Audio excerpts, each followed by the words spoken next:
하나님의 말씀 보시겠습니다.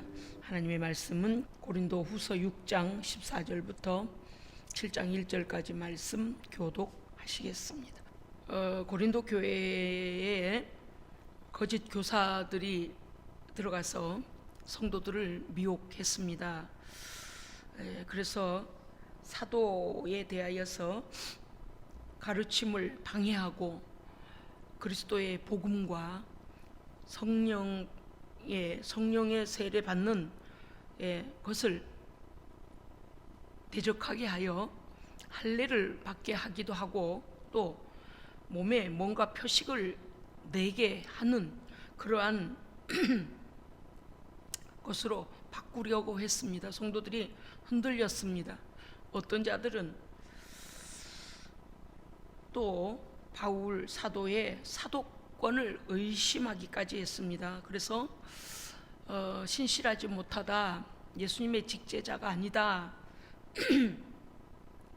사도 바울이 다메섹에서 예수 믿는 자들을 죽이러 가려고 공문서를 받아가지고 로마로 이제 다메섹으로 가다가 부활하신 주님을 직접 만나서 그가 어떻게 사도가 되었는가를 계속 간증을 합니다. 왜 그렇게 되었는가 하니 사도권을 인정하지 않으려고 하는 거죠. 그래서 그가 종호의 빛보다 더 밝은 빛이 그에게 비춰지며 사울아 사울아 네가 어찌하여 나를 박해하느냐, 누구십니까?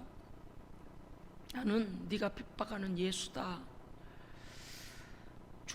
죽고 십자가에서 끝나는 줄 알았는데 거짓말이 아니었던 거죠. 하나님 여호와 하나님만을 섬기는 것이 유대인의 신앙인 줄 알았고 구약의 율법을 잘 이행하면 아브라함의 후손으로서 구원받을 줄 알았는데 그 이단자 예수가 사울을 만난 거죠. 그래서 그 과정을 보면 예수님 만난 이후에 그가 그곳에서 쓰러지고 그 빛 가운데 눈이 어두워지잖아요. 그래서 사람들의 손에 의해서 이제 이끌림을 받아 가게 되는데 거기 다메섹에 준비된 하나님의 사람 아나니아를 통해서 안수를 받게 하는 거예요. 성령의 새로운 방법이시죠, 이거는. 그래서 그 안수 받을 때에 아나니아가 그에게 말하기를 네가 여기 오기 전에 성령께서 너에 대하여 말씀하셨다. 너는 이방인의 그릇으로 쓰기 위하여 하나님께서 택하신 자다. 하나님께 받은 거예요. 왜냐하면 아나니아라는 사람은 성령의 사람이고 성령의 뜻을 전달해주는 예언자고 선지자적인 신약교회 시대의 선지자적인 사명으로 그 일을 감당한 거거든요. 그러니까 이미 사도 바울을 부르신 하나님께서 이방인을 위하여 사도로 보내실 것을 아나니아를 통하여, 그리고 아나니아가 그를 안수할 때에 그의 눈에 비늘 같은 것이 떨어지면서 율법적이고 자기 공로적인 그 구약의 구약적인 신앙의 그 꺼풀이 떨어져 나가는 것처럼 그의 눈이 밝아집니다. 다시 그러할 때 다메섹 도상에서 만난 부활하신 주님, 그리고 아나니아에게 안수받을 때 성령이 그에게 내려오셔서 그의 마음을 새롭게 하심으로 성령 하나님의 영에 의하여 이제 사울은 다른 삶을 살게 됩니다. 그래서 사람들이 볼 때는 사도 바울의 사도권을 인정한다는 게 쉽지는 않아요. 그래서 사도 바울이 자꾸 간증을 하는 거예요. 내가 예수님을 직접 만났다, 직접 나에게 말씀하셨고 아나니아가 내가 갈 것을 벌써 성령을 통하여 그가 알고 있었고 하나님께서 나를 어떤 도구로 쓰실 건가에 대하여 이방인의 사도로 보내겠다고 하신 그 말씀으로 인하여 내가 성령의 임명을 받았다는 거죠. 그런데 그 고린도 교회가 말씀으로 하나 되어 있을 때는, 성령 안에 하나 되어 있을 때는 소란이 일어나지가 않았습니다. 그런데 거짓된 자들이 들어와서 유혹하고 미혹하니까 이들이 이제 그러한 하나님의 말씀에 대하여서 오해하고 그 다음에 믿지 않으려고 하는 거죠. 그러니까 갈라디아서 3장 1절에도 보면은요, 갈라디아 사람들이 막 책망받는 장면이 나오잖아요. 너희가 어찌 성령으로 시작하여 육으로 마치려고 하느냐? 너희들이 하나님께서 그 아들을 우리에게 보내시고 믿음으로 말미암아 거룩히 하셨고 성령이 너희 안에 인치고 보호하시고 계시는데 어찌하여 육신의 어떤 모양을 내서 그것으로 구원받은 표식을 내려고 하느냐라고 책망합니다. 그래서 고린도후서 6장 13절을 보면 뭐라고 되어 있는가 하면 너희의 마음을 넓히라, 그렇게 사도는 말하고 있습니다. 왜냐하면 내가 너희를 영적 아비로서, 영적 스승으로서 자녀와 같은 너희들을 권면하니 너희는 열린 마음으로 진실을 받아들이도록 마음을 넓히라고 말하고 있습니다. 왜냐면요, 우리가요 원래 그렇습니다. 바른 눈으로 보면 모든 게 바르게 보이는데 여기다가 색안경을 딱 끼면 어때요? 모든 게 그 내 눈앞에 가려진 그 색에 의해서 보여져요. 그러니까 거기에 투영된 모든 사건들이 그 색깔같이 보여버린다고 말이죠. 거짓된 자들이 이들에게 와서 거짓을 미혹으로 둘러 씌워 놓으니까 온통 불신앙적인 생각만 드는 거예요. 온통. 하나님은 살아계십니다. 살아계셔요. 하나님은 우리의 생각과 마음과 뜻과 모든 것을 이미 알고 계십니다. 우리가 입으로 말하지 않아도 마음의 생각과 모든 걸 이미 알고 계셔요. 속일래야 속일 수가 없죠. 그러니까 그러한 미혹하는 자들로 인하여 점점 하나님을 신뢰하고 죄종을 신뢰하는 그것이 점점 좁아지고 있다는 거예요. 왜 그럴까요? 점점 색깔 있는 눈으로 보니까 계속 사도에 대해서 불신앙적인 생각이 올라오는 거죠. 그래서 이러한 권면 13절에 있는 왜 너희의 마음을 넓히라고 했는가 하면 그 불신자들과 불의한 자들이 거기서 이단의 잘못된 사상이 들어와서 분별 없이 받아들이기 때문에 그들은 이미 점점 믿음을 약화시키고 있다는 것이고, 그들에게 염려가 들어올 뿐만 아니라 생명의 말씀을 증거해주는 바울에 대하여 믿지 못하게 되는 거예요. 점점 의심하게 된다는 거죠. 여러분, 제가 이렇게 말씀드리면 목사니까 목사 자기 위치를 생각해서 저런가 보다. 아니요, 저도 평신도 시절을 살아왔던 사람 아닙니까? 그런데 사실은요, 성령의 종들을 의심하기 시작하면요, 실제적으로 어떠한 도덕적인 어떠한 불의함이 드러나지 않았는데도 내가 색깔의 눈으로 보기 시작하면요, 하나도 은혜가 안 됩니다. 그러니까 나만 손해더라 그 말이죠. 그러니까 무슨 뜻인가 하면 성령이 쓰시는 하나님의 종들을 하나님을 신뢰한 것과 같이 하나님이 보내신 자도 신뢰해야 됩니다. 그런 교회가 건강한 교회예요. 물론 목회자는요, 물샐 틈 없이 목회자도 깨어 있어야 돼요. 아주 세상에 들어오지 못하도록 교회의 진리를 사수해야 돼요. 성도를 지켜야 돼요. 그렇죠? 영적으로 깨어서 지켜야 돼요. 그런데 바깥에서 누군가가 무슨 말을 한다고 그것이 다 옳은 것처럼 그렇게 하기 시작하면 우리 안에서요, 두 마음이 생겨요. 그래서 목회자를, 하나님 세우신 종을 믿지 못하게 되면 어떻게 될까요? 말씀이 갈려져요. 그런가 아닌가, 그런가 아닌가. 그러니까 우리가 볼 때 어때요? 신약시대에 정말 모세를 능가할 만큼 큰 역할을 했던 사도 바울 아닙니까? 그런데 고린도 교회가 의심하기 시작한 거예요. 결국 의심하니까 교회가 썩어지고 교회에서 분열이 일어나고 교회에서 세상에 소송을 할 만큼 그들에게 교회가 벌써 건강함을 잃어버린다 그 말이죠. 그러니까 우리가 이러한 문제들, 이러한 것들이 왜 성경에게 다 기록이 됐을까요? 우리가 미리 알면, 그러한 것에 빠지지 않으면 건강한 교회입니다.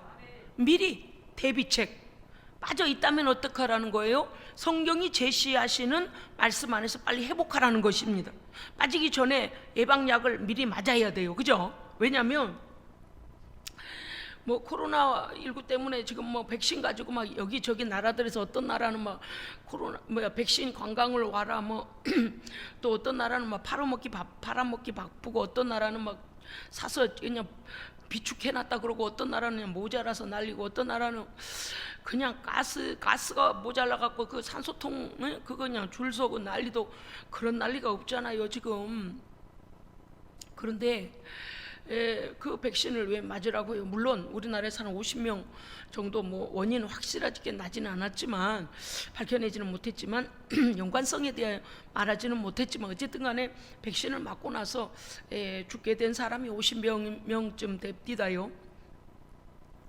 그런데 백신을 접종한 사람이 훨씬 많지요. 우리가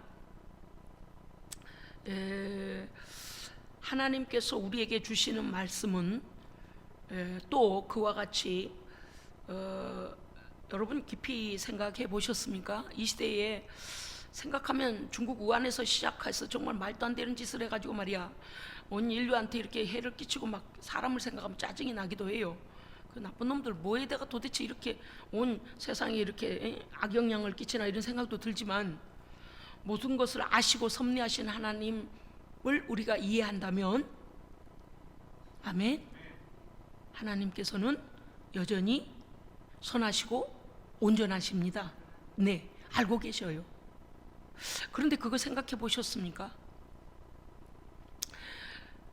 국경과 인종을 초월하여 21세기에 이렇게 전 세계가 하나의 질병으로 인하여서 백신을 만들어 내려고 수많은 의학계에서 이렇게 애를 쓰고 그 백신을 접종하게 했다는 것 여러분 생각해 보셨습니까? 지금도 접종하고 있고요. 우리는 단순히 하나님 코로나 좀 멈추게 해주세요 여기에서 끝날 일이 아니고요. 세계 역사를 가만히 보세요. 그러면 큰 사건들이 지나갈 때마다 무엇을 우리에게 교훈해 주었는가? 그런 사건들은 우리로 하여금 면역성을 갖게 합니다. 면역성을 갖게. 그래서 이 하나의 온 인류를 뒤흔드는 이 질병이 여기에서 끝날 것이 아니라는 것을 기억해야 합니다. 그래서 이미 마태복음에도 나오고 베드로후서에도 나오고 계속 말씀에 나올 때 뭐라 그랬어요? 종말에 대지진과 기근과 온역 전염병이 창궐할 걸 말씀하셨어요. 그러니까 지금 이렇게 하는 우리에게 백신이나 또는 이 우리 안에 항체가 형성이 되도록 이 시간들이 필요한 것은 앞으로 수많은 질병과 전염병과 온역이 이제 전염병 전체를 통틀어서 하는 겁니다. 그런 것들이 일어날 때를 대비시켜 주는 것입니다. 대비시켜 주는 거예요. 지금 국가들마다 알지 못한 상태에서 어떤 사람은 검사했을 때는 양성 반응이 나왔는데 증상이 없는 무증상자들도 많잖아요. 또 어떤 사람은 백신을 맞았는데 그 이후에 확진이 나오기도 했어요. 그런데 그거 아십니까? 우리도 모르는 사이에 이 질병이 여러 번 들락날락 하면서 우리 안에 이 바이러스와 싸울 수 있는 이미 어떤 면역성이 키워지고 있습니다. 키워지고 있어요. 이게 우리가 다 가서 시간마다 그걸로 검사를 하지 않기 때문에 모르긴 해도 어떤 사람은 잠깐씩 머리가 아팠다가 또 낫기도 하고 어떤 사람은 잠깐씩 콧물을 흘려다가 낫기도 하고 어떤 사람은 잠깐씩 배가 아팠다 낫기도 하고 그러니까 그들이 증상이 나는 코로나 걸렸을 때 이러이러하더라 한 것들이 경미하게 왔다가 지금 그 안에서 지금 우리 안에 면역성 항체가 지금 키워지고 있습니다. 이런 상황으로 볼 때에 하나님께서 전 인류를 앞으로 큰 전염병이 창궐할 때에를 대비하여 우리에게 뭐 백신을 맞든 안 맞든 간에 면역성을 키워주시는 시간이구나. 이걸 생각하면 감사해야 돼요. 감사해야 돼요. 이미 우리가 알고 있는 사건들을 전에 역사 속에서 보면 정말 무시무시한 흑사병과 이미 알고 있잖아요. 그 말할 수도 없었어요. 그런데 오늘날도 마찬가지죠. 어찌됐든 간에 죄에게 노출되어질 수 있는 성도가 하나님의 말씀을 미리 알면, 아니 죄악에 대하여 미리 알면 백신을 맞는 것과 같이 방어할 수 있는 거룩함이 우리에게 강해집니다. 거룩함이 강해져요. 그래서 분별하고 그 다음에 대체하고 결단하고 끊어내고 막아버리는 거예요. 자, 오늘 말씀에서 보니까 성도는 이 세상의 죄악과 불의함을 분별 없이 용납해서는 안 됩니다. 막 가가지고 나 코로나 괜찮아, 코로나 환자들이 막 누워있는 중환자실에 들어가가지고 나 코로나 괜찮아, 나 예수 믿으니까 괜찮아, 그건 무모한 거예요. 왜냐하면 우리는 이 땅에 사는 날 동안에 완전체가 아닙니다. 영체가 아니에요. 영체가 아니고 우리는 죄로 말미암아 에덴에서 쫓겨나서 유약한 육신을 가지고 있는데, 죄로 말미암아 죽음이라는 한계성을 가진 우리는 연약함을 동일하게 갖고 있는 인류 안에서 살고 있다 그 말이죠. 그렇기 때문에 무모하게, 그거는 뭐예요? 무모할 뿐만 아니라 신비적인 생각, 잘못된 생각이에요. 왜냐하면 우리의 연약함을 인정하지 않으려고 할 때 문제가 생깁니다. 그런데 우리의 연약함을 인정할 수밖에 없는 것은 무엇인가 하면 모든 육체가 죽음을 맞이하게 되어 있잖아요. 그와 같이 질병에도 취약해요. 그러니까 이것은 무엇인가 하면 이 땅에 죄악이 아주 가득 찼다고 하여 분별 없이 그 죄를 나는 괜찮아 라고 그 죄악 가운데 들어가서는 안 됩니다. 죄를 용납하면 안 된다 그 말이에요. 코로나 너 나한테 와봐라, 나는 예수 믿으니까 괜찮아. 물론 그럴 수도 있어요. 하나님의 특별한 은사와 능력으로 어떤 질병도 해를 받지 아니하도록 하실 수도 있지만 그것은 하나님의 주권이잖아요. 하나님께서 하실 일이지 그것까지도 내가 할 수 있는 것처럼 그렇게 무지막지하게 덤빌 필요까지는 없다. 그건 무모한 짓이다. 우리는 다시 한번 생각해 봐야 됩니다.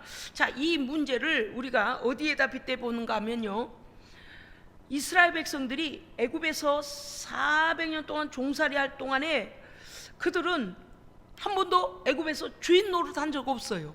왜냐하면 요셉이 죽고 나서 다른 왕이 일어날 때에 양식을 구하러 갔다가 야곱의 70명 그 가솔들이 거기서 고센 땅에서 이제 이 기근을 피하기 위하여서 거하였다가 거기서 큰 민족을 이루고 나오게 되죠.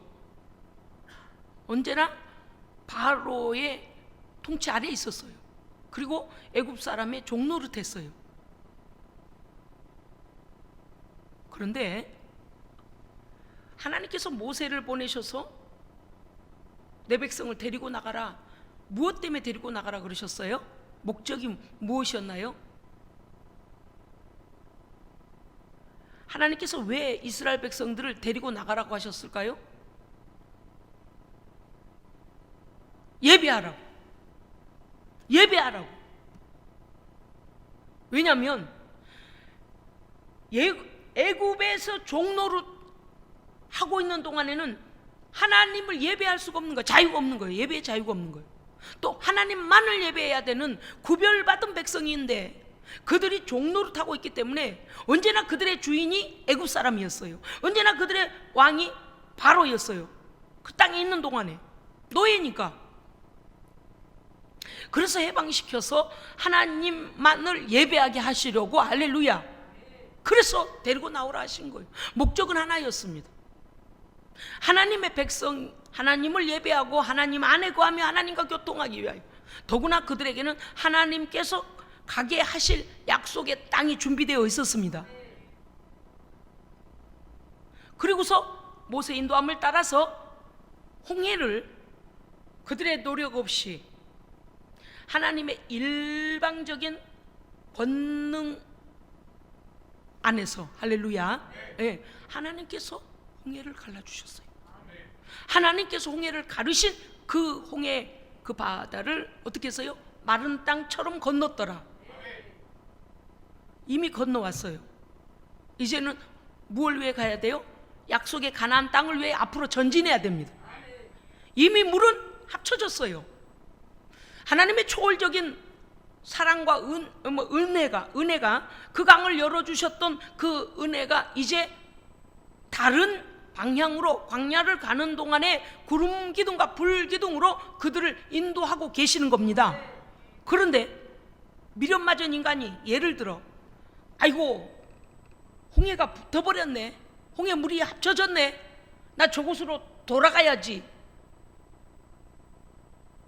앞에 맨 야생들밖에 안 보이고, 애굽에는 먹을 것도 있고 애굽에는 사람도 살고 애굽에는 건물도 있고 막 이런 길도 똑바로 돼 있잖아요. 그런데 뒤를 돌아보고 아이고 홍해물이 합쳐져 버렸네. 이미 죽음의 홍해를 하나님께서 열어주셔서 하나님의 은혜로 건너온 자들은 다시 그 강을 건너가면 죽습니다. 그 강을 건너가면 죽어요.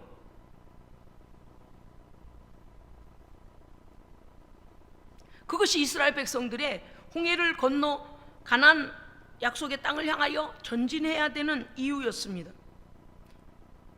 소망을 이룰 때까지 후퇴는 없습니다. 아멘. 이거 우리에게 적용해야 돼요. 그런데 오늘 사도 바울은 6가지로 고린도 교회 성도들을 권면하며 그들에게 뭐라고 하는가 하면 뒤돌아봐서는 안 될 그들, 다시 죽음의 강을 건너겠다고 발버둥 치지 말라는 거예요. 그런데 6장 14절 이하에서 보면 6가지로 교훈하는데 어떻게 하느냐. 첫째, 너희는 믿지 않는 자와 멍해를 같이 하지 말라라고 말해요. 여러분 그 멍해가 뭔지 아시죠? 지금 우리나라는 한 마리의 소를 가지고 이렇게 밭을 갈거나 뭐 요새는 기계가 다 앞뒤다만 요새는 막 드론도 위에서 그냥 약도 뿌리고 그냥 뭐 이렇게 막 하더만요. 그 막 이제는 이제는 뭐요, 땅에서만이 아니라 하늘에서까지 이렇게 다 하잖아요. 공중전도 펼치잖아요. 그런데 유대 나라는요, 한 결이 그러면은요 소를 이렇게 2마리 이렇게 같이 한 어깨에서 같이 이렇게 매는 거 아닙니까? 이렇게 2마리가 같이 끌고 가고. 그런데 신명기 22장 10절에 보면 소와 나귀를 결의하여 땅을 갈지 마라 그렇게 돼 있어요. 이게 물론 짐승의 특징으로 봐도 소와 당나귀는 어때요? 크기도 다르고 역할도 다르고 보폭도 달라요. 보폭도. 그래서 한 결의에다 묶어서 밭을 가려고 해도 잘 안 돼요. 이 낙이란 놈은 좀 특징이 좀 있어요. 소처럼 온순하지도 아니하고 또 낮아요. 이게 멍에멜 등이 낮잖아요. 안 맞아요. 황새와 뱁새처럼 이거 맞지도 않아요. 또 야는 촐랑거려요. 나귀는 촐랑거리는데 소는 또벅또벅 걸어가거든요. 이게 맞지도 않아요. 이게 이제 말씀하신 건 뭔가 하면 하나님의 백성은 하나님의 백성됨의 순결성을 함부로 우상 숭배자들과 함께 혼합하여 더럽히지 말 것을 말씀하실 때에 소와 나귀를 결의하여 갈지 마라, 한 결의 안에 넣지 마라, 그 말씀하신 거예요. 즉 다시 말하면 믿음의 순전함을 병들게 하고 파괴하고 해치는 죄악된 세상과는 타협하지 말라는 것입니다. 여러분 예를 들어 이렇게 제가 한번 해볼까요? 어떤 사람이 말하기를 나는 괜찮아, 내가 저 탄광에 들어가도 나는 괜찮아, 나는 소독약을 뿌렸거든. 무슨 소독약이 연탄 가루 묻는 거에 무슨 방언을 해주지 않잖아요. 나는 괜찮아 그러고서 탄광으로 들어간다고 생각해 봅시다. 한 3시간을 걸어 들어가서 탄광 일주라고 나오면 내가 묻힐래서 묻힌 게 아니라 이미 이곳저곳에서 막 탄가루가 시커멓게 돼 있잖아요. 그러니까 탄이 묻어 나오게 돼 있단 말이죠. 하얀 옷을 입고 들어가 보라고 말이에요. 무슨 뜻인가 하면 죄가 있는 곳에 나는 괜찮다. No! 여기는 천상이 아니라니까요. 그래요, 그렇지 않아요? 맞아요. 어떤 사람이 매일 저녁 밥을 먹고 나서 음란한 여성을 집으로 매일 전화해서 불러들인다며, 그러고 말하기를 나는 아무 일도 하지 않아, 그냥 차 한잔 했을 뿐이야. 그걸 왜 불러? 차 마시려면 카페에 가면 되지 왜 불러? 아니, 내 옆에 남자들이 좋아해서 붙여준 거야. 이미 눈으로 보고 탐욕이 일어나고 이미 왜 그러한 전쟁을 일으켜요? 응? 마음으로 탐욕을 품으면 이미 간음했다 그랬잖아요.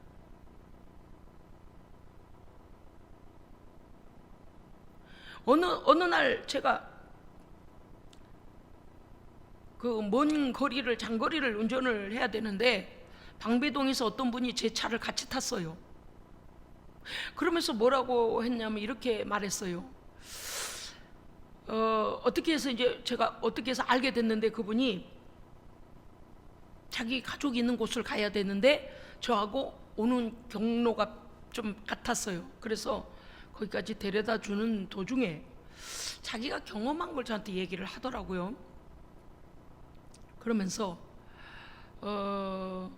정상이 아닌 것 같다, 가족이 떨어져 있었는데 문제가 크게 생긴 것 같다. 그래서 무엇 때문에 그렇게 의심을 하냐 그랬더니 의심이 아니고 실제라는 거예요. 뭡니까요? 이 휴대폰 문자 오고 가고 하는 것도 뭐 매일 그걸 다 열어봤답니다. 또 통화 내역이라나 뭐 또 그것도 그랬고, 하여간 그 이렇게 다 봤는데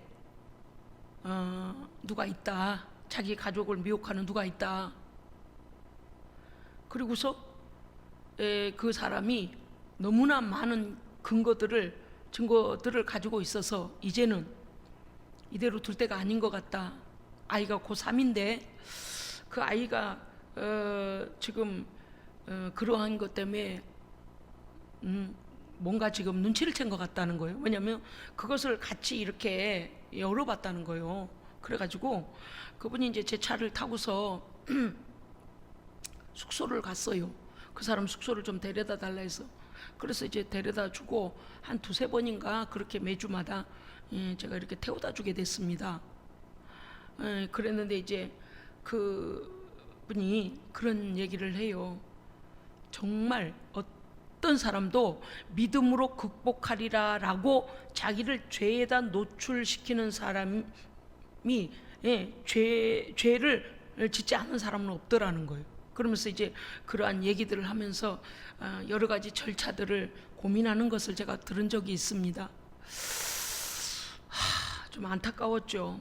안타까웠어요. 그 먼 거리를 그 아내가 몇 주 이렇게 계속 저와 함께 내려와서 이렇게 그렇게 하고 있는 모습을 볼 때도 안타까웠고, 또 그러한 일들 때문에 가정을 파괴하려고 하는 그 앞에서 어떻게 권면해 줘야 되는지도 너무 힘이 들었고요. 사실 좀 어려웠습니다, 그때 당시에. 근데 오늘 사도 바울은 뭐라고 하냐면, 첫째, 너희는 믿지 않는 자와 멍해를 같이 하지 마라. 믿지 않는 자들은 죄를 짓고 사는 것 똑같습니다. 뭐가 똑같으냐면 아까 말씀드렸잖아요. 새똥이나 닭똥이나 돼지똥이나 똥은 똥이요. 하나님을 믿지 않는 것이 죄고요, 우상 숭배하는 것도 죄고요, 간음하는 것도 죄고요, 도적질도 죄고, 다 죄라니까. 그들은 이미 불법 중에 행하며 죄의 조종자의 지배를 받고 있어요. 그러니까 난리를 쳐도 뭐 니네는 당연하다 내버려둬, 어쩔 수가 없어요.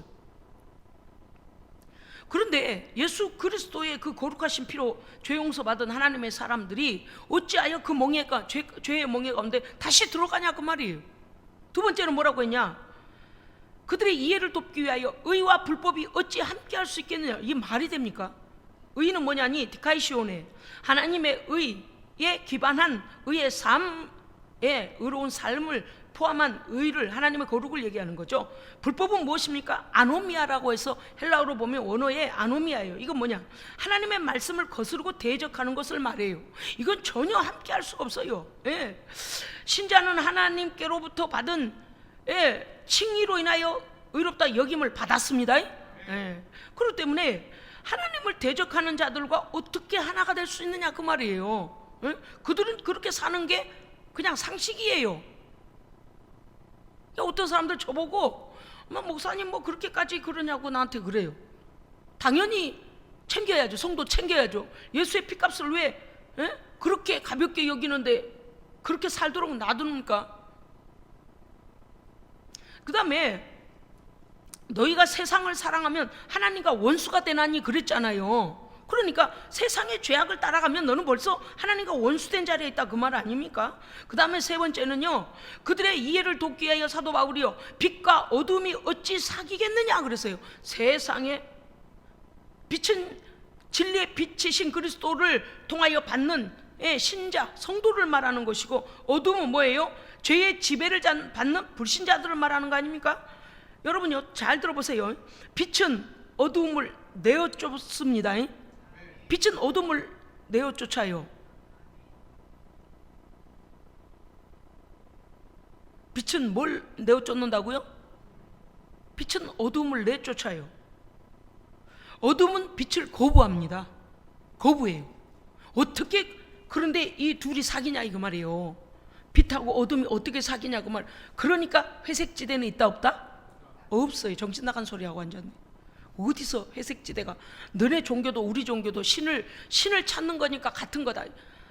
덜 깨졌지. 진리를 모르는 거예요. 어디 그러고서 그것도 맞는 것 같다. 또 거기다 동의를 해. 말도 안 되는 소리하고 완전히. 죄를 짓는 자는 마귀에게 속하나니 소속이 분명하잖아요. 아이고 뭐 그거 너무 예민하게 굴지 말래요. 아니 천국은요 보통에서 가는 게 아니에요. 깨닫지 못했을 때는 우리가요 죄를 먹고 맞섰을 때는 이제는 그러면 안 됩니다. 우리 절대 그렇게 하면 안 돼요. 여러분 이게 사귄다는 헬라어로 보니까 코이노니아예요. 코이노니아. 빛과 어둠이 어찌 사귀겠냐 그랬어요. 조금 전에 말씀드렸다시피 빛은 어둠을 내어 쫓고 어둠은 빛을 거부하고 N극과 S극처럼 그렇잖아요. 그죠? 그런데 이 코이노니아를 어디서 쓴 줄 아십니까? 그리스도의 성만찬 때 떡을 뗄 때 성도들이 한 떡을 서로 떼어 먹고 그 잔을 마셔 그리스도의 죽으심에 동참할 때 그 교제를 코이노니아라고 썼습니다.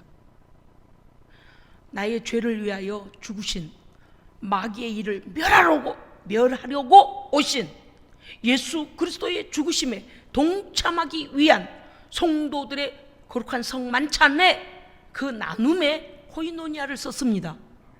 그런데 마귀의 지배를 받고 마귀의 불법의 종노릇 하는 자가 그리스도의 죽으신 피와 살을 뗀다고요? 그 떡을 먹는다고요? 그 피를 마신다고요? 코이노니아가 아닌 거예요. 그러니까 우리가 이거 간단하게 생각하면 그렇게 하고 어떻게 전도해요 목사님, 말도 안 되는 소리 하지 마세요. 그럼 우리는 저기 섬에 가서 살아요? 무인도에서 혼자 살아요? No, 그거 아니에요. 우리는 이 땅에 있는 사람들보다도 훨씬 그들의 도덕성을 뛰어넘는 영적인 하나님의 의로운 말씀을 근거해야 됩니다. 그래서 다른 거예요. 그들을 친절하게 대하고 그들과 우리가 교제하고 이 땅에서 그렇잖아요. 직장도 나가고 학교도 가고 그들과 함께 생활해. 그렇다고 하여 죄를 허용해서는 안 된다는 것을 여러분 깨달아야 됩니다. 죄까지 받아들이라는 건 아니에요. 자, 따라합시다. 성도는 성도다. 다시 한번요. 성도는 성도다. 성도는 성도이죠. 이게 성도도 아니고 뭐도 아니고, 요즘 정체성을 잃어버린 사람이 너무 많아서요. 제가요, 아유 주여. 그런데 그거 아세요? 깨어있는 사람은 더 깨어있습니다 요즘요. 기도 안 하는 사람은 더 기도합니다. 야, 정말 이게 나뉘어지고 있구나. 그걸 알겠어. 알곡과 가라지들이 속이 쭉장이같이 텅 비어있는 깐부기들이 얼마나 많은지 알겠어요. 아주 예배 놓치면 죽는 줄 알고요, 기도 놓치면 죽는 줄 알고요, 영성 약해지면 죽는 줄 압니다.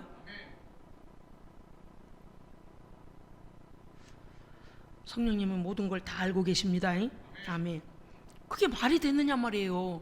주의 죽으심에 거룩한 떡과 거룩한 잔에 참여하는데 악한 마귀에게 속한 자가 와서 그걸 마귀들이 와서 먹는다, 그게 말이 되냐고요. 그건 우상이지. 사귈 수 없어요. 사귀는 게 코이노니아라 그랬어요. 교제할 수 없어요. 그러니까 영적으로 죄를 우리에게 허용하지 말라는 그 말씀이죠. 그 다음에 영적으로 볼 때 우리는 더더욱 이 이유가 선명해집니다. 왜냐하면 네 번째는 뭐라고 했냐, 죄를 짓는 자는 마귀에게 속한지. 자, 6장 15절을 보니까 네 번째는 그리스도와 벨리알이 어떻게 조화를 이루겠냐 그랬어요. 세상에. 심포네시스라고 하는 것이, 헬라어로 심포네시스가 조화, 하모니, 일치를 이루어, 연합하여 일치를 이루는 것을 우리는 심포네시스, 조화를 이룬다 그래서. 그런데 그리스도와 벨리알은 조화를 이룰 수 없습니다. 이미 그리스도는 의이시며 완전한 거룩이시며 빛이시기 때문에, 벨리알은 뭡니까? 그 원어로 되니까 보니까 이렇게 돼요. 사악함, 무가치함, 악마의 왕을 일컬음, 이렇게 돼 있어요. 유대 문학에서 벨리알은 악마의 왕, 사탄과 동일한 그 어로 사용하고 있습니다. 그러니까 이게 말이 되겠느냐 그 말이. 왜냐, 예수 그리스도께서는 사탄의 권세를 없이 하려고 이 땅에 오셨습니다. 그런데 조화를 이룬대요. 그러니까 그리스도인들이 자기 정체성 없이 세상에 들어가서 그냥 어떻게 살아도 괜찮다, 이건요 아직 지금 거듭나지 못했거나 거듭나고 나서도 그 은혜를 잃어버린 자들이에요. 문제 있어요. 다섯 번째는 믿는 자와 믿지 않는 자가 어찌 상관할 수 있겠느냐. 이게 여러분요, 이 한 사도 바울이 얼마나 지식인인가를 우리가 알 수 있는 거가 뭔가 하면 참 대단하다. 한 문장 한 문장마다 예를 들 때 그냥이 아니다. 조금 전에 그리스도와 벨리알은 화합을 낼 수 없습니다. 하모니를 이룰 수 없어요. 그런데 다섯 번째, 믿는 자와 믿지 않는 자가 어찌 상관하냐, 그렇게 돼 있어요. 자, 그러면은 믿는 자는 그리스도 안에서 거룩함을 입은 자죠. 그런데 믿지 않는 자는 뭐예요? 벨리알의 지배를 받는 자잖아요. 불법의 자식들이잖아요. 자, 그런데 믿는 자와 믿지 않는 자가 어찌 못할지 못하며 어찌 상관하며라고 돼 있어요. 그런데 이 상관하며, 상관이 뭐냐니까 헬라어로 보니까 메리스라고 돼 있어요. 메리스. 또 갑자기 또 주무시다 일어나가지고 메리아스 이러지 마시고 메리스예요. 야자는 빼요. 메리스인데 그 뜻이 뭔가이니, 참나, 여기까지만 설교 듣고 가도 여러분 오늘 건진 게 있어요. 그죠? 뭔가니, 사업하는 자들이 사업의 이익금을 나누는 것을 말한다 그랬어요. 주여, 믿는 자의 최대의 상속은 무엇입니까? 기업은 하나님 나라잖아요. 생명의 나라잖아요. 거룩한 나라잖아요. 그럼 불신자, 믿지 않는 자는, 벨리알의 지배를 받는 자들은 끝이 어디예요? 지옥 형벌이잖아요.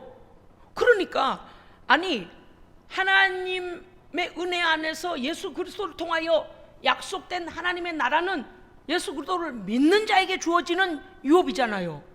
그런데 어떻게 이 이익금을 같이 나눠요? 어떻게 동업자가 될 수 있느냐 그 말.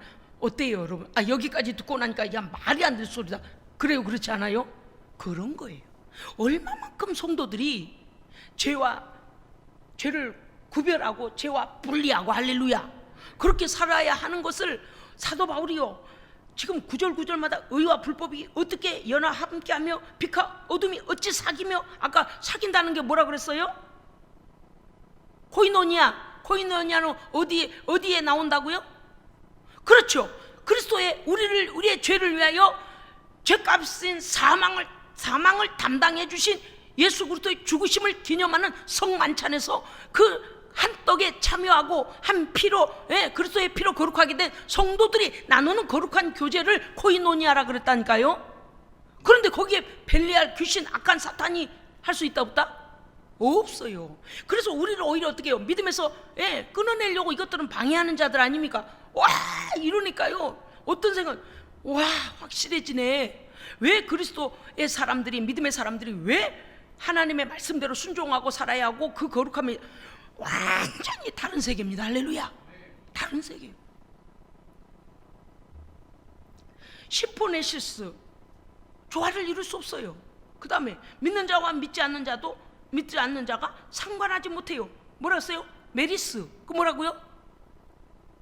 사업의 이익금을 공동으로 나눌 수 없다 그랬어요. 그 악한 자들이 남기고자 하는 것은 지옥 형벌로 끌고 가는 것들이고요, 우리는요 그 지옥에서 벗어나 하나님의 거룩한 나라에서 영생을 누리는 겁니다. 절대 같이 할 수 없어요. 이게 메리스예요. 이게 말이 돼요? 그 다음에 6번째 뭐라고 했냐, 6장 16절에 보면 하나님의 성전과 우상이 어찌 일치가 되리요? 그렇게 돼 있어요. 하나님의 성전은 첫 번째는 보이는 성전으로 하나님, 이 땅에서 구별함을 받은 하나님의 백성들입니다. 그 백성들이 예배하고 하나님의 임재가 있는 곳입니다. 하나님과 교제하는 곳입니다. 하나님과 교제하는 곳, 구약의 성막이나 또 회막이나 성전이나. 그런데 이제 교회 시대에는 세상에서 불러냄을 받아서, 구별되어 불러냄을 받아서 그리스도의 피로 거룩함을 입은 하나님의 백성들이 에클레시아, 교회입니다. 성전이에요. 그런데 우리 안에 어찌하여, 우리는 그건 어떤 사람입니까? 하나님의 성령이 거하시는 성전이기 때문에 우리 안에는 다시 우상을 받아들여서는 안 되는 것입니다. 죄를 받아들여서는 안 되는 것입니다. 그러니까 고린도 교회가 그 모든 그들이 믿었던 것, 믿음, 그리고 성령으로 거룩하게 됨, 성령의 인도함을 받는 것들에 대하여 의심하고 다시 세상의 것도 유대주의자들이 주장하는 것들로 다시 되돌아가려고 한다 그 말이죠. 그렇기 때문에 우상숭배와 간음과 탐욕으로 너희는 더럽혀져서는 안 된다. 온갖 죄악으로부터 너희는 구별하라. 카도시, 구별하라. 에클레시아, 불러냄을 받아서 거룩함을 입은 자들입니다. 우리는 이미 죽음의 홍해를 건너왔습니다. 가나안을 향하여 전진해야 됩니다. 바로 그 부분이에요. 바로 그 부분. 오늘요 말씀에 더구나 뭐라고 했냐면 전능하신 주의 말씀이라. 세상에 예수님 직접 말씀하셨다는 거죠. 뭐라고 말씀하셨나니까, 나는 너희에게 아비가 되고 너희는 나의 자녀가 되리라. 아멘. 하나님과 우리와의 끊을 수 없는 관계를 말씀하시죠. 그 다음에 나는 너희의 하나님이 되고 너희는 나의 백성이 되리라. 아멘. 누구로 말미암아서요? 예수 그리스도로 말미암아. 아멘. 그렇죠. 그리고 우리에게 뭐라고 교훈하냐면, 그러므로 너희는 그들의 죄악 중에서 나오라 그랬습니다. 할렐루야. 그것이 바로 출애굽이요, 출애굽. 그 다음에 나와라, 따로 있으라. 여러분 여기 말씀에 이미 나와 있기 때문에 여러분이 조금 전에 읽으셨을 때에 이미 알고 계시겠지만, 보십시오. 나오라 그래. 나오라 어디 있습니까 여러분? 어디 있어요? 17절요? 그렇죠. 17절. 너희는 그들 중에서 나와서 따로 있고 부정한 것을 만지지 말라. 할렐루야. 아멘. 나오라는 것이 무엇입니까? 아까 말씀드렸죠. 탄광에 들어가, 흰 옷을 입고 탄광에 들어가 가지고 아이고 나는 연탄가루 괜찮아. 그거는 바보나 하는 짓이에요. 왜 그래요? 우리 안에는요 죄의 본성이 있어서요 언제나 죄를 사모해요. 여러분 예배 안 드리고요, 기도 생활 안 하고요, 성령께 굴복 안 하고요, 예수님의 피로 날마다 죄 씻음 받지 않고요, 거룩한 생각하지 않으면, 말씀을 우리가 묵상하지 않으면 어떤 일이 벌어진 줄 아세요? 죄의 그 옛 모습으로 다 돌아가요. 그리고 신앙이 귀찮아져요. 신앙이 잠식품으로 여겨지고, 신앙이 뭐지 고 나나 쟤나 똑같이 사는데 나는 그동안에 왜 이렇게 거추장스러운 일을 해왔지라고 눈이 확 어두워져 버려가지고요 믿음으로 살아내야 될 이유를 잊어버려요. 그렇기 때문에 분명히 그 어둠으로부터 나와야 됩니다. 애굽에서부터 나와야 돼요.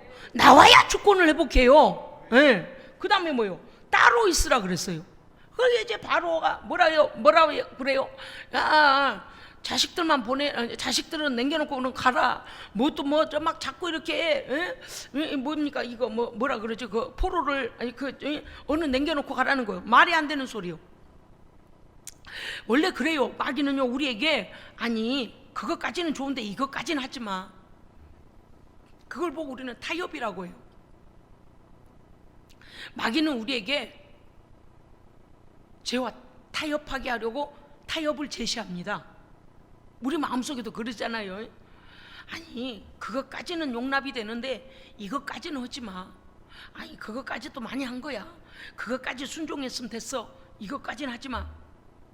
그런데 하나님은 우리에게 온전함을 요구하십니다. 아멘.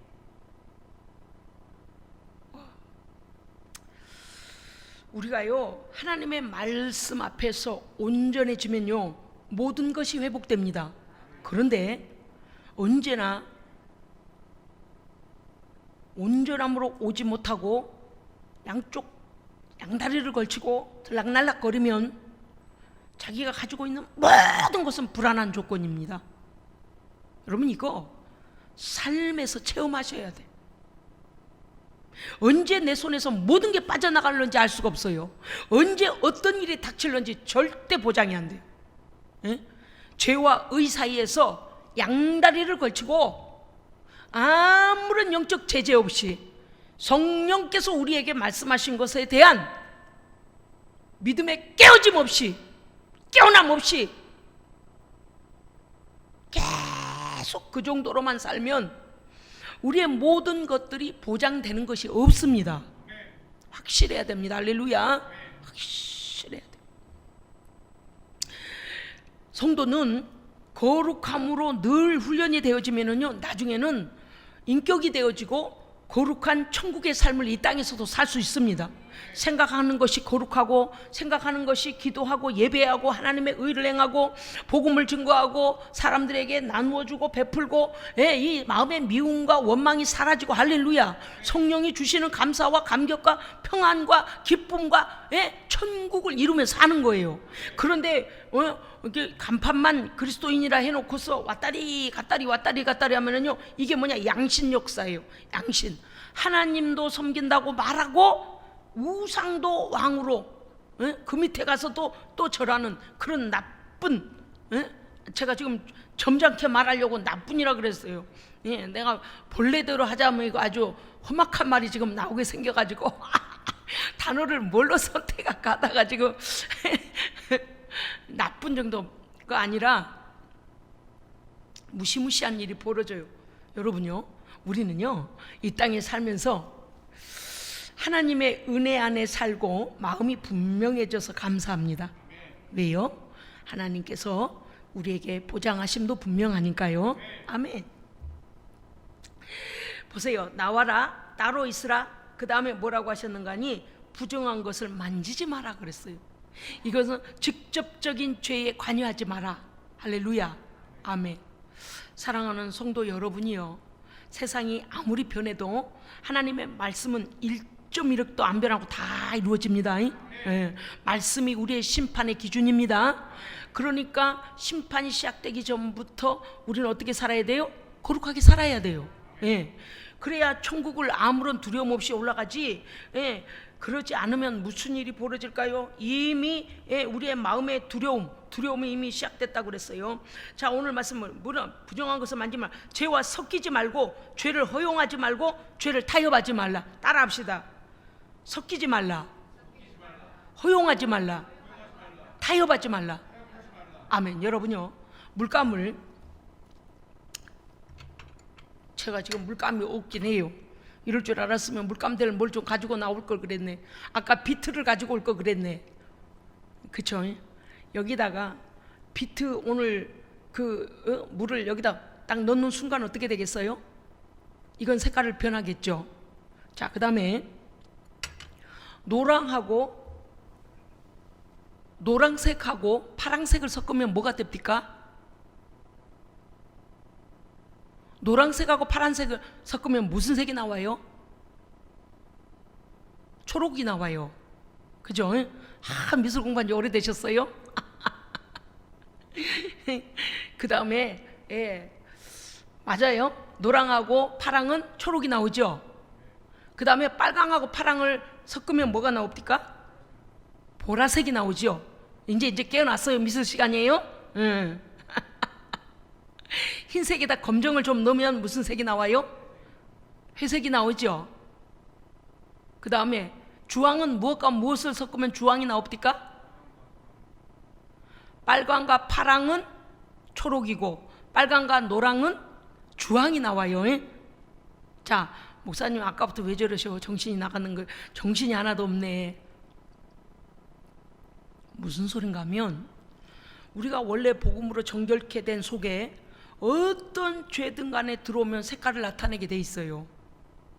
본래의 것을 잃어버린다 그 말이에요. 본래의 것을 이해하셨죠?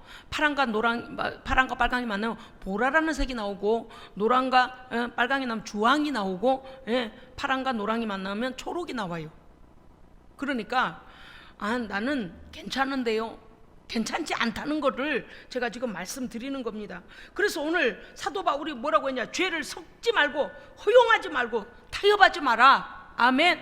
세상 사람들에게 친절히 우리가 해요. 그들에게 생명을 전해주기 위하여, 그들에게 복음을 설득하기 위해, 복음을 제시해주기 위해서, 죽어 있는 그들의 모습을 알려주기 위하여 우리는 그렇게 교제합니다. 그러나 죄를 허용해서는 안 됩니다. 죄가 내 안에 들어와서 내가 진리의 색깔이 바뀌면 안 됩니다. 절대 우리는 그리스도의 색깔이어야 돼요. 하나님의 말씀이어야 됩니다. 그러니까 성령의 거룩하심을 잃어버리면 안 된다 그 말이에요. 오늘 말씀 뭐냐? 내가 너희를 영접하여, 보세요. 하나님 우리를 어떤 대우를 해주시는 거 아니? 전능하신 주의 말씀이라 내가 너희를 영접하여, 보세요. 죄를 멀리하고 죄와 섞이지 않냐고, 죄를 타협하지 않냐고, 하나님의 거룩하신 말씀과 성령의 거룩함을 지키는 자들, 믿음을 지키는 자들은 뭐라고 했냐? 내가 너희를 영접하여 나는 너희에게 아버지가 되고 너희는 내 자녀가 되리라. 아멘. 그 대가는요, 하나님께서, 내가 하나님의 자녀가 되는 대가는요, 하나님 편에서 처절하게 대가를 지불하셨습니다. 공짜로 된 거 아니에요. 공짜로 된 거 아니에요. 그렇기 때문에 우리는 이제 죄로부터 나와 있어야 되고 따로 있어야 되고, 할렐루야. 부정한 것을 만져서는 안 됩니다. 여러분, 몇 명이든 문제 없어요. 상관없어요. 그렇잖아요? 우리는 알고기면 됩니다. 거룩한 성도의 삶이면 됩니다.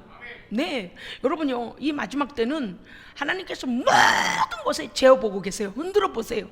다 우리를요, 견딜 것인가 못 견딜 것인가, 죄와 분리되어 있는가 아니 되어 있는가, 하나님께서 우리를 체크하고 계십니다. 그래서 오히려 이 공개적 예배가 좋다 아니다 이거의 문제가 아니라, 하나님의 말씀이 기준이 되어지고 성령이 우리 안에 오셔서 통치하심이 기준이 되어져서 하나님의 거룩한 통치를 받는 성령 충만한 성도가 되어야 합니다. 반드시 그리스도의 피로 거룩하게 된 흔적, 거룩하게 된 믿음의 색깔이 있어야 합니다.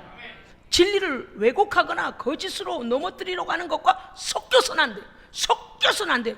할렐루야. 오늘 이 시간 이 설교를 통하여서 그저 이렇게 여기도 신이 있는 것 같고 저기도 신이 있는 것 같고 비스무리하게 시작하고, 성경에 말하는 단어들을 저쪽 단체도 말하고 이쪽 단체도 말하고, 그러니까 그 중에 어디 하나 가면 되겠지. 여러분, 이러면 안 된다 그 말. 오히려 이렇게 불분명하고 흐려지는 때에, 혼란스러운 때에 정말 진리 안에 바로 서야 됩니다. 거룩한 성령으로 충만해야 됩니다. 하나님의 은혜 안에서 하나님의 말씀으로 충만해야 됩니다. 그래서 분명히 딱 나와야 돼요. 왜냐고요? 죄가 딱 들어오면 어떻게 해야 돼요?